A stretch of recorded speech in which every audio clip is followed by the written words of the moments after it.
Hey, what's going on, bike people of the internet? In this video we're going to be tearing down a 1993 Kona Cinder cone in preparation for a restoration. So let's have a fly around this bike and look at it in detail and see what needs sorting out. I'm not sure if these brake levers are original to the bike, so I need to do some research and find out if they're going to stay on the build or not. These Dior shifters, they're going to stay. These bars, these are steel. I don't like them, so they're going to go. We're going to maybe go for some flat bars, not quite sure yet. Maybe something more original, sort of cross-country-ish. Again, Dior, and these sort of grips. I mean, they're not great. They're not gone sticky, which is a nice bonus, but yeah, they're going to go as well. Moving on down the bike, we've got the Velocity stem, which looks fine, but it's lost its sort of bung that sits in here, so we need to find or make a replacement bung to go in there, because this is no good. Moving on down, it's got this, I think it's an impact headset, which is quite interesting. So the top section looks fine, but the bottom section, the cover here is cracked, so maybe this needs to be glued back on. This is like a rubber section, so I'm wondering if I can use some super glue to do that, because super glue glues rubber really well, and that might be recoverable. The frame's a bit scratched and stuff, but that's remain at the front of the bike. Moving down, obviously we've got these horrible fenders which need to go, and reflectors. Should I keep the reflectors? That's the question. I think on this case I'm going to lose them. I just don't like them, but they're quite unique looking attachments, so they won't go in the bin, because I'm sure some collector is looking to do an absolute period correct one, and these might be appropriate for them. Moving down the bike, we've got a couple of rust spots coming through, nothing too bad. This looks like patina to me. We've got Dior Alex front brakes, which are the originals, which is quite nice. The brakes work really well on this bike when I took it for a test ride, so I might even keep brake pads. Moving down the fork, we've got Project 2. It's a little bit scratched up, but I think it's okay. We've got the Joe Murray label there. Moving on down, I think these are, excuse the video for a second, I'm just going to pause it. Right, back with me. I think these are the original wheels to the bike. We have these skinny Dior M560 hubs, Alex. They're really nice, they match the brake levers. And the rims, we have a Weinmann Bontrager rim at the front, which has original sticker. It looks in really good condition, so I'm going to keep this front wheel. I might go for all these spokes. They feel like they've got butting on them. They're quite thin, but they're quite loose on tension. Let me change the focus. They're quite loosely tensioned at the moment, so I might go around with a spoke key and just nip these up and make it a bit more sensible. And it's got the original Shimano quick release at the bottom there. Moving along the bike, top tube, it's got some scratches and stuff, and maybe some paint and stuff like that on it, so maybe a detail will remove some of this, but I think it's okay in just patina. It doesn't look too bad or rusted out. Seat post, it looks original and standard, and it's got a little reflector there again. It's matched to the seat post quite nicely. I'm not going to put these on myself, I don't think, but I will retain that because it's quite a nice little mounting mechanism, and maybe someone that wants a shop original spec would need that at some point in time. And obviously it's got a massive horrible sofa saddle that nobody in their right mind would want on their bike, so I'll add that to collection sofa saddles. If you need a sofa saddle, hit me up, because I've got a collection of them at the moment. It's got the little what's this called? Is it called a doggy collar or something like that for routing the rear brake cable? So it comes on a frame stop here, and it's just raw cable, and it goes through this little doggy collar thing here into the rear cantilever. Moving on down the frame, let's have a look at the down tube. So we've got the double butted Chromoly MTB race light, a British standard there. I'm missing a bolt from the water bottle boss here. There's second bottle boss here, but it's got an extension on it, but I'm not sure what's going on there. And same on the down tube, we've got, these don't look like the original water bottle bosses, are hex bosses for some reason. So maybe we'll put something different in there. Down tube is in general good condition. It says it's from Richmond Cycles there. That's peeling off a bit, so we'll look after that and peel it off. It's got the original sort of serrated Kona logo down there, which is really cool. I really like that. Moving down to the bottom bracket and crankset and front derailleur, we have a Shimano Dior DX front derailleur. That is a bottom pull. Yeah, bottom pull. Yep. And we've got some Sonijo Super Shifter chain set there. I think this is original to the bike. Everything so far, I've looked at the spec list and it seems to be relatively original. Negatives, we've got these terrible pedals here. These are like off of a granny bike, I call them. Like a folding granny bike. So yeah, they've got to go. Moving on down. Chainstay protector is in amazing condition. So I don't think this bike has ever had a really hard life, which is nice. It's just, you know, in really good condition down there, which is nice for a change. So I think most of the damage up here is either from storage or like shoe scuffs rather than, you know, hard use. Yeah, moving on down, we have I think this is the original. If this is a 93, I think this is the original Alex rear cassette. 7-speed derailleur, not cassette, and a 7-speed cassette there. So yeah, I'm going to retain this. I think it looks like it's in decent condition without too much rust, but we'll give it a good degrease and have a look at that. And the chain, maybe even the chain's original, you know, but it looks a bit grotty, so maybe that's one for changing. Again, we've got a Fender on the back and an Alex rear brakes, but generally it's in kind of good condition. Oh, final thing, we've got an Alex rear hub, and the rear rim is a BX3C. This is the free version, and obviously I thought this label was peeled off and gone wrong, but I think this is like a more stout rear rim compared to the front rim, which is a more lightweight one. I think it was just clever specking at the time. I think rear rims get more damaged. We've got some Continental commuter spec tyres, which obviously are NFG for what we want to use this bike for, city ride. Yeah, they got to go, and obviously that horrible Fender on the back. So yeah, that's the sort of drive side looked at. So all in all, I'm really chuffed with it.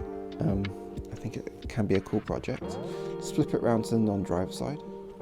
On to the non-drive side now, just to sort of have a quick fly around, see if there's anything interesting on this side that we want to look at. So yeah, there's Dior brakes here. These are pretty long, to be fair. Again, we've got some interesting fittings on here. This is like a hex bolt with a hex bolt on the inside. It's a bit obscure, but interesting. If you know anything about these, get into comments and let me know. Rear quick release has actually gone a bit surface rusty, so maybe we can try to clear that up. No missing spokes or anything like that. This chainstay is actually in worse condition than the drive side one. There's a couple of bits of rust and stuff breaking through the paint, but I think that's all in the patina. Bottom bracket feels good. There's no play in it, so hopefully we'll reuse it. We'll take it out and make sure everything's hunky-dory inside. Let's have a look on the bottom of the down tube. Pretty minty. There's a couple of dirty spots under there, but we'll sort that out. Cable rub. I'm not sure. No, it's not even cable dirt, it's just dirt on there. Yeah. I think we're going to turn this into a proper restoration. Let's not do a resto mod on this, let's turn it into a restoration. Maybe get Billy Bonkers on it. I think the only exception would be the tyres and grips maybe, but yeah, this one is going to be a kind of a period restoration, trying to keep it as original as possible, and obviously replacing the garbage people have put on it at different points in time. But yeah, take it apart and make it really nice, I think. So let's get cracking and tear it down. One last thing I wanted to do before we start the strip down is check the chain wear, so see if we can reuse the cassette and chain. And yeah, it's hardly worn at all, so I think this bike has generally lived a really easy life and it's not been abused. So yeah, the chain checker there won't drop through at all, so yeah, we could reuse this chain and cassette, no problems at all. I'm going to start this teardown by removing the pedals and the chain set. The last few bikes I've had have had either stuck pedals or really tight bottom brackets, so it's better to leave the bike on the floor rather than put it in the work stand at this stage, because you can react with forces through the wheels. But the pedals actually came off really easy for a change. The last couple of bikes they've been stuck into the chain set and needed heating and breaker bars and stuff like that, but these ones come off no problems at all.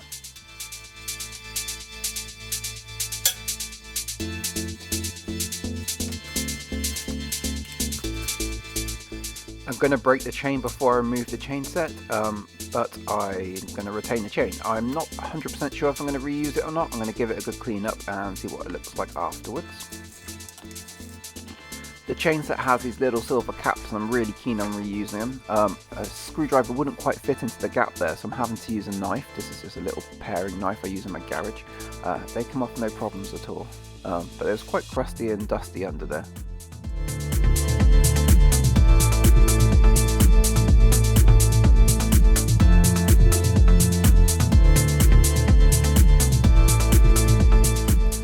Next, I'm using a crank extraction tool here, and I've said this a million times, check for washers inside the chain set before putting these in, otherwise you can really destroy your chain set.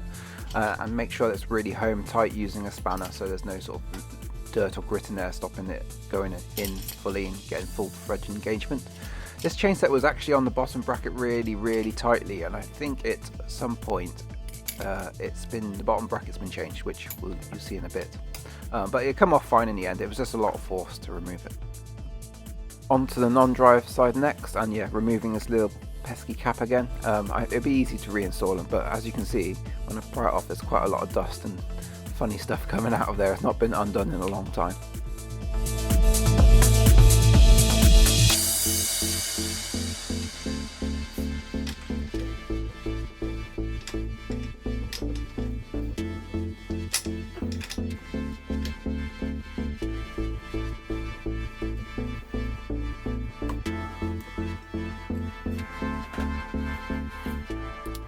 And on to removing the non-drive side chain set, and as you can see, yeah, check for washers, make sure the tool's fully home, make sure you put some force into it to make sure it's all threads are engaged, and yeah, just wind her in, and it come off fine. It was kind of tight on the spindle, but it was fine.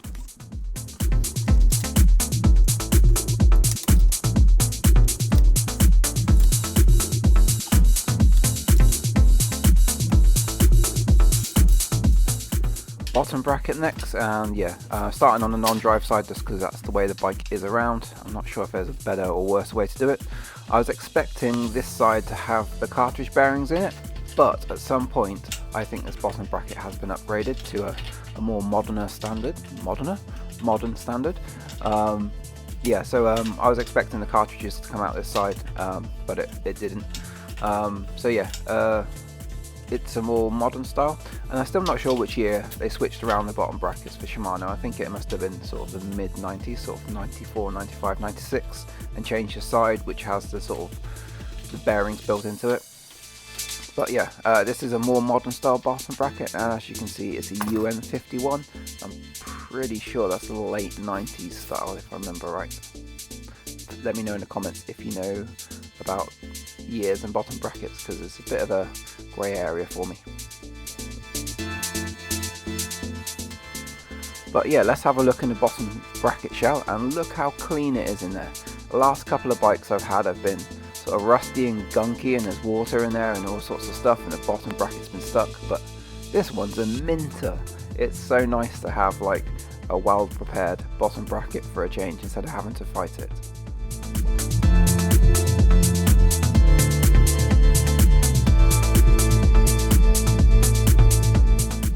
I want to put the bike in the work stand next, but this reflector is stopping me clamping it on the seat post, so it's time to remove this reflector. I think I'm going to retain this reflector for future use. Usually I would put reflectors straight into the bin, but this one looks a bit unique with the way it clamps onto the seat post. I'm sure there may be some restorer out there who might be able to use it for like a perfect catalogue reproduction, so yeah, I'm going to keep that one to the side.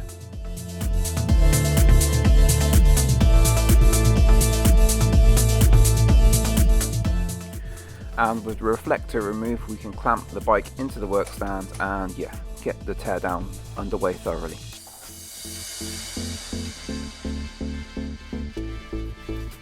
The giant sofa saddle needs to go. It's an eyesore and I was surprised how heavy it was. I think the saddle must have been 500-600 grams when I took it off. It was an absolute beast. I can't see why people use these on their bikes. They're just not comfortable and they're heavy as hell and look ugly. Time to remove the grips next. There's nothing actually wrong with these grips. They're just kind of old looking and I just don't like them. So I'm going to cut them off the bike. I'm probably being overly cautious with these actually because the handlebars are steel and going in the recycling bin. So yeah, they're off the bike, no problems. Interestingly though, the original Kona bar end plugs are in these bars, which I thought was a neat little thing.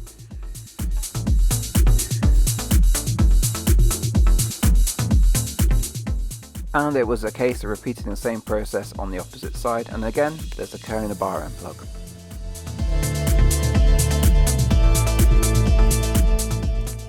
One thing I hadn't checked was if the stem was stuck into the forks. With these quill stems there's a possibility that the wedge that's used in the stem can get galvanic corroded into the forks and it prevents it being removed and it can be a pain in the ass. But yeah, this stem is fine, it's no problem at all. It's just a bit of a pain to access because you have to use like the long end of the Allen key, which isn't ideal, but it's doable. I was going to remove all the controls first, but I'm kind of feeling the fenders and the wheels are getting in the way of me moving around the bike, so I'm going to drop the wheels out of the bike and start removing the fenders.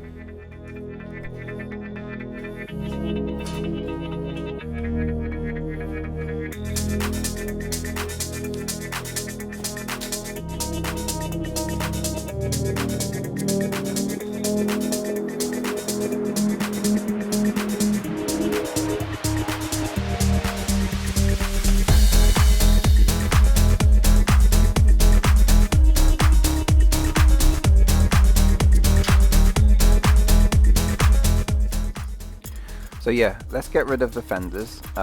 They removed by using these little hex fasteners, well, normal bolts as most people will call them. Yeah, I just used the socket and then the socket on the other side because it was kind of rusted in, so not super easy to remove. But they came off fine in the end. So I'm not sure what to do with these fenders. I think I'm going to bin them, but they're made in the UK ones and they're aluminium, so they're not utter rubbish. I just don't have a bike to put them on quite. So yeah, I haven't binned them yet, but I'm quite close to it.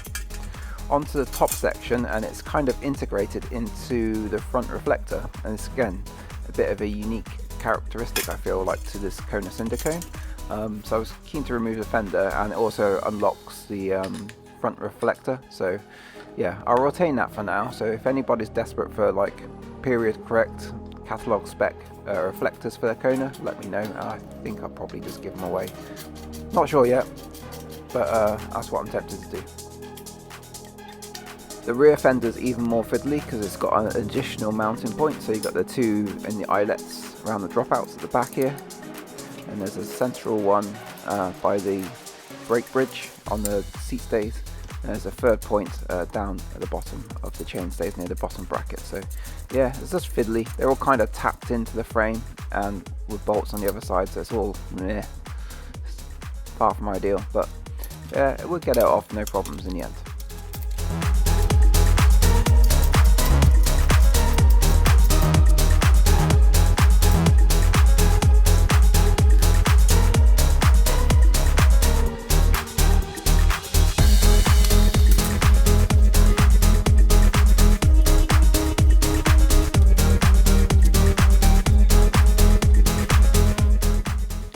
And like that, the fenders are banished from the Cinder cone and it's starting to look like a racy mountain bike again.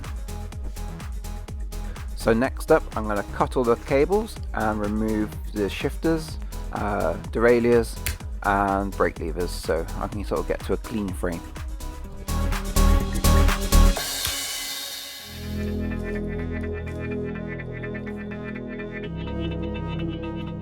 As I'm editing this, I've realised that spacer is to space out the water bottle away from the front mech, so there is a function for it.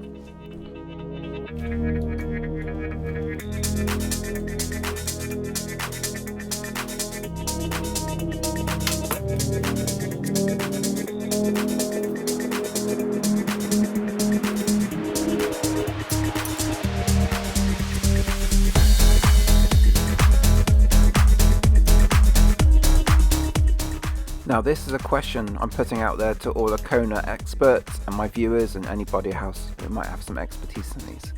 Are these plastic levers the original ones spec'd on the bike? I can't find any pictures of the original bike from sort of a view where I can get a good look at the levers, so yeah, if you know these, I think they're Vuelta ones, if I look right.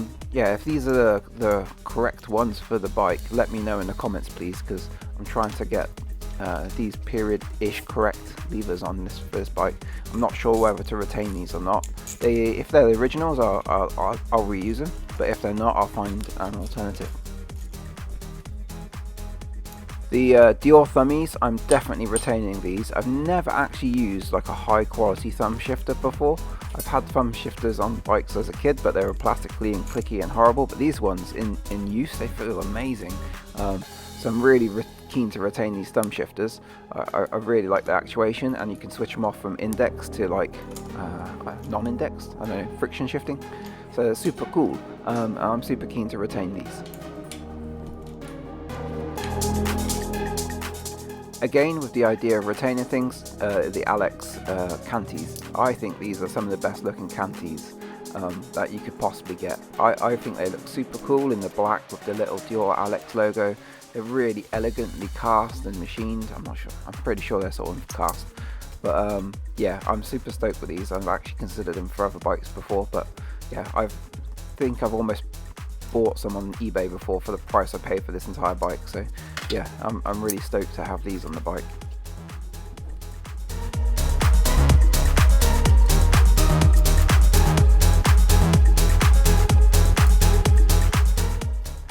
On to removing the bars next, and yeah, I don't know how they got into this position where they're sort of rolled forward so aggressively. One thing I did notice is the stem bolts look a bit out of sync with each other.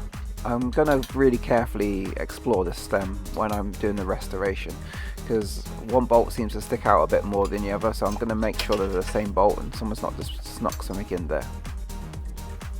Removing the Velocity stem next, and I'm really stoked to have this original stem on the bike. The graphics slightly starting to crack on it, and the paint's a bit churned up near the top, but that's okay because I'm planning to slam this stem anyhow, and I think it will look smart in the end. Also very lucky because the sort of wedge at the bottom's aluminium and it didn't get stuck in the fork, so different metals, galvanic corrosion and all that. And it's on to removing this unique headset. I'm quite keen on trying to retain this headset because it's really interesting and you don't need any spanners to work on it. It's got this big knurled sort of gripper at the top with an Allen key, so yeah, that's advantageous. I think I'm going to try to repair that rubber sleeve on the bottom. Opening it up, it's okay in there, there's no signs of rust, but the grease is kind of dried out and going crunchy, so yeah, that's definitely needing a service and TLC, but yeah. Other than that, it's looking all good. I've popped it all into a bag to keep it safe. So with that, the teardown's done. Thank you for watching. I'm just giving you some highlights for cleaning the frame up for the next video. So the next video is going to be all about part prep and getting all the stuff in place to rebuild this bike in a real great condition. So yeah, this is me just giving it a quick go over with some automotive car wash in a squirty bottle and seeing how the bike cleans up. I'm just going to fly you around the frame, go over some of the details we're going to work on in the next video. So yeah, we've cleaned off the frame. It actually looks really good, I think. It's got some little bits of surface rust we need to touch up. There's also like paint transfer from something else. So we're going to sort out all these little problems. I'm not sure if I'm going to touch them in with some silver paint because we've got some silver grey transition areas that might be hard. There's some transfer of white paint onto this from, I don't know what it could have been from, so I'm going to show you how to remove that because I've worked out a way. I think the patina's okay on this frame. I just want to treat it and leave it very original, I think. Yeah, it looks alright, I reckon. So this is a sneaky peek of me removing that white paint from the frame. There is a way of doing it without destroying the underlying paint underneath. And there's lots of stuff like this on this frame that I'm going to show you in the next video. So yeah, subscribe. And please join me in the next video, which will be out in a few weeks' time. I'm just doing this literally as I'm editing this now. I've kind of like halfway through detailing up all the parts. This is I can't remember if this is polishing now. Yeah, I think I gave it a quick polish over to see how it looks, but it came out really nice. So thanks for watching if you've got this far into this teardown. Next video will be up in a couple of weeks' time. I just need to get the actual filming and do the work on it. And I hope you enjoyed it. I'm really stoked to have found this bike. I think it's going to be really nice. I've been buying some bits and pieces on the side to, like titaniums and stuff like that to sort of make it look real good. And join me then. We'll get all the parts ready, and the video after that we'll do a rebuild on it, and it's going to look great. Thanks for watching. See you next time.